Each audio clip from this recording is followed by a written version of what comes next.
Bonjour François, nous sommes en présence du directeur de la SEP, François Valteau. Alors, pourquoi avoir choisi de détacher les chevaux dans les stalles? Alors, pour commencer, je voudrais simplement rappeler que le bien-être des équidés fait partie, est sans doute la valeur la plus importante affichée à la SEP depuis un petit moment. Et donc, c'est important de bien définir ce qu'est le bien-être équin. Alors, pour ce faire, en fait, il faut bien comprendre les chevaux pour ce qu'ils sont et non pas pour ce qu'on aimerait qu'ils soient. Alors, je vais me référer simplement à la Charte nationale pour le bien-être équin, qui a été élaborée par un ensemble de professionnels et de scientifiques reconnus. Elle nous demande, pour aller dans le sens du bien-être équin, d'observer un certain nombre de règles, et notamment il y a la mesure 3 et la mesure 4 qui nous intéressent. La mesure 3 nous demande de structurer l'espace de vie des chevaux de manière à ce qu'ils puissent exprimer leur comportement naturel. Et la mesure suivante, la mesure 4, nous demande de respecter l'instinct grégaire des chevaux de manière à leur permettre d'échanger, de créer des liens sociaux positifs. Alors, historiquement, la SEP a des stalles. J'invite tout le monde à aller sur le site de l'IFCE, l'Institut français du cheval et de l'équitation, et de lire ce qui est marqué à propos du stationnement des chevaux en stalle. En réduisant la mobilité des chevaux, on provoque des problèmes de comportement et on peut nuire à la santé. On crée des problèmes à la fois circulatoires, digestifs et musculaires. Alors c'est normal parce que le cheval est un animal qui naturellement vit en troupeau, donc qui est sollicité par des contacts incessants avec ses congénères, et d'autre part, tout naturellement en liberté, il parcourt quand même 18 km. Et ce, de manière quotidienne. Alors, on a pris la décision de détacher les chevaux. Alors, il y a deux conséquences immédiates.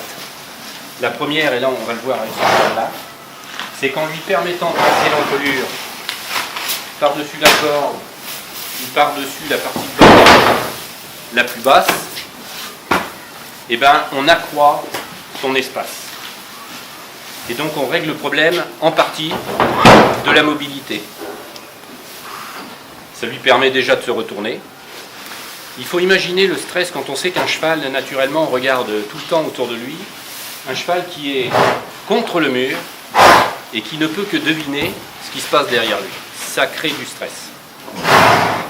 La deuxième chose, c'est que naturellement, on va voir des chevaux qui vont simplement échanger entre eux. On en voit là-bas par exemple. Et on va recréer des liens entre nos chevaux. Et on va faire comme ça diminuer les comportements agressifs. Alors ça, on y reviendra plus tard. C'est une bêtise. J'y reviendrai plus tard.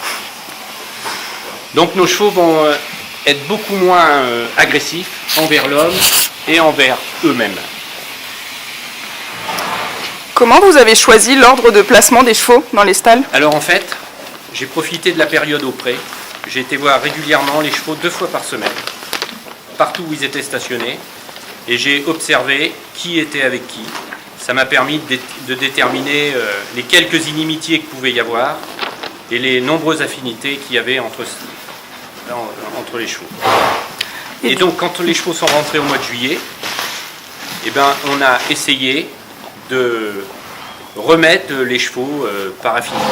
D'accord. Alors évidemment, tout ne s'est pas passé de manière extraordinaire. Quels ont été les soucis rencontrés avec cette nouvelle organisation? Bien, alors les soucis rencontrés, ils ont été de 2 ordres. Une partie due aux chevaux, une partie due aux cavaliers. Alors pour ce qui est de la partie due aux chevaux, chaque cheval a dû reprendre ses marques, avec quelquefois un voisin qui connaissait pas forcément. Et donc il a fallu laisser du temps pour que les chevaux apprennent à se connaître d'une part, et qu'une certaine hiérarchie puisse s'établir. Voilà.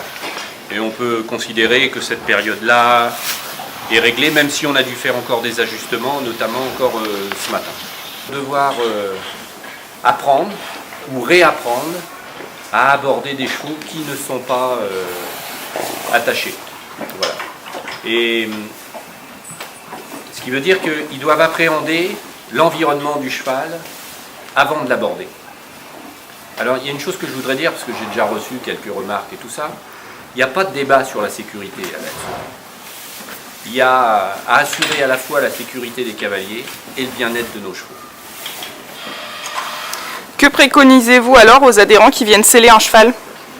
Alors, c'est d'abord justement de bien prendre en compte l'environnement extérieur du cheval. C'est-à-dire, qu'est-ce qui se passe autour?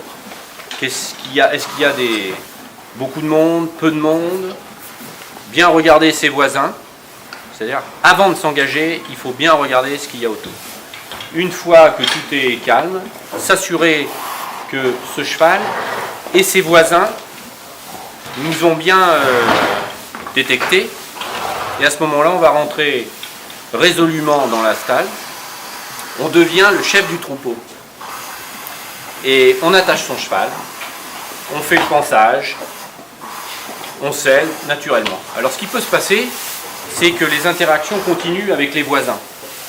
Souvent, les voisins sont jaloux parce qu'on s'occupe en fait d'un cheval, et eux, pour signaler leur présence, ils vont venir gratouiller le cheval et tout ça. Il suffit de caresser les chevaux et tout, et ça va rentrer dans l'ordre très vite. D'accord. Quelles sont les autres mesures que vous envisagez de prendre pour le bien-être de nos chevaux et de nos poneys? Alors, si je me réfère à nouveau à la charte du bien-être équin, la mesure numéro 1 nous incite à créer une bonne relation entre l'homme et le cheval. C'est-à-dire une relation basée sur la compréhension. Pour le cavalier, ça commence par une bonne connaissance du cheval. Non pas un cheval attaché, ficelé au fond d'une stalle, mais un vrai cheval qui peut bouger, se retourner. Et après, il faut considérer que cette relation sera bonne à partir du moment où, basée sur la compréhension, le cheval nous donnera ce qu'on lui demande. Alors ça passe, par exemple, pour un cavalier, pour le bon accord des aides. À chaque fois qu'on demande une chose, il faut la demander de la même façon. Voilà. Donc, bien monté à cheval garantit une efficacité au point de vue de son équitation, mais aussi une bonne relation avec son cheval.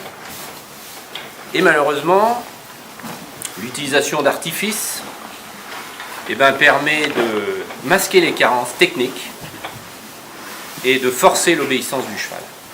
Donc ça, c'est pas une bonne relation. Donc dans les semaines qui viendront, chaque cavalier de la SEP sera invité à parfaire sa technique pour aller dans le sens du bien-être des chevaux. D'accord, merci François. Alors j'oubliais une chose très importante. Je sais que vous avez tous envie de faire plaisir à vos chevaux. Quand vous amenez des friandises, surtout maintenant qu'ils sont détachés, vous suggérez aussitôt des convoitises et vous allez avoir des comportements agressifs qui vont arriver tout de suite. Donc les récompenses, vous les donnez quand vous êtes isolé avec votre cheval, mais pas devant les copains qui sont en train de lorgner sur la pomme. Merci.